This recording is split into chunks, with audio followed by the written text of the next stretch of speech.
First bed এই ওষুধ এবং এরপরে আমাদের দিতে হবে এসিমক্স, এরপর এনজাইম এক্সেল। আসসালামু আলাইকুম রহমতুল্লাহি ওয়া বারাকাতুহু। আশা করি আল্লাহ তাআলার রহমতে আপনারা সবাই ভালো আছেন এবং আলহামদুলিল্লাহ সুস্থ আছেন। আলহামদুলিল্লাহ আল্লাহ তাআলার রহমতে আমি অনেক ভালো আছি এবং সুস্থ আছি। সো আজকে আমি আপনাদের মাঝে আবারও চলে আসলাম সোনালী মুরগির সকালবেলা কী ওষুধ দিতে হবে, সকালবেলা কী কী কাজ করতে হবে সোনালী মুরগির, এইসব যাবতীয় জিনিস নিয়ে। সো যারা যারা নতুন আসছেন তারা অবশ্যই আমার চ্যানেলকে সাবস্ক্রাইব এবং বেল আইকনটি চালু করে রাখবেন, যাতে আমি যখন ভিডিওটি ছাড়ি তখন আপনাদের কাছে নোটিফিকেশনটি চলে যায় এবং তখন আপনারা ভিডিওটি দেখে শিখতে পারেন সোনালী মুরগি কীভাবে পালতে হবে, সোনালী মুরগি কী ওষুধ দিতে হবে, সোনালী মুরগির কয়দিনের কী ভ্যাকসিন দিতে হবে, এইসব যাবতীয় জিনিস আপনারা পেয়ে যান আমাদের এই চ্যানেলে। সো অবশ্যই আপনারা চ্যানেলকে সাবস্ক্রাইব করে রাখবেন। সো চলুন আমরা ভিডিওর সামনে এগিয়ে যাই কথা না বাড়িয়ে। আজকে সকালবেলা আমি সর্বপ্রথম আমার ফার্মে ঢুকেই আমি আমার মুরগির পানির পটগুলো সর্বপ্রথমে বাইরে বের করে দিয়েছি ধোয়ার জন্য। এবং আমি যখন মুরগির ঘরে ঢুকতেছিলাম তখন মুরগিগুলো আমাকে দেখে দৌড়ে দৌড়ে আমার কাছে তারা ছুটে চলে আসছিল। তারা না খেয়ে থাকার কারণে আমাকে দেখে আমার কাছে ছুটে ছুটে চলে আসছে যে আমি যাতে তাদেরকে খাবার দেখে তারা খাবার খাবে।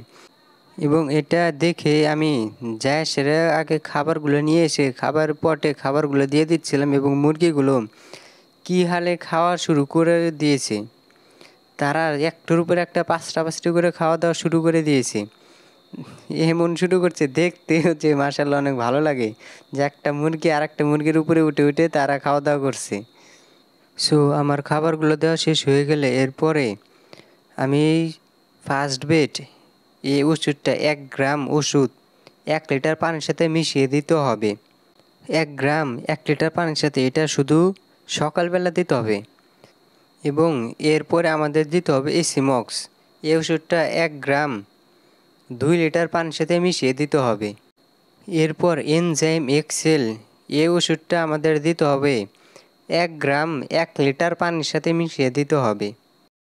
এই প্রত্যেকটা ওষুধ মেপে আমি পানির মধ্যে দিয়ে দিচ্ছি। এবং সর্বশেষ আমাদের দিতে হবে সিপ্রো এভেট, এই ওষুধটা আমাদের দিতে হবে 2 মিলি 1 লিটার পানির সাথে। আমার প্রত্যেকটা ওষুধ পানির সাথে মিশিয়ে দেওয়া শেষ হয়ে গেলে এবং পানির পটে বোঝাই করে দিয়ে শেষ হয়ে গেলে আমার আব্বা আমাকে পানির পটগুলো এগিয়ে দিচ্ছে এবং আমি আমার এই মুরগির পানির পটগুলো নিয়ে নিয়ে একটা একটা করে একটা জায়গায় দিয়ে দিচ্ছি যাতে মুরগিগুলো এবং এখন খেতে পারে।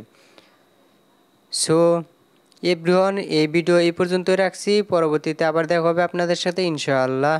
সো আজকের মতো আল্লাহ হাফেজ, আপনারা সুস্থ থাকবেন, ভালো থাকবেন। আসসালামু আলাইকুম রহমতুল্লাহি ওয়া বারাকাতুহু।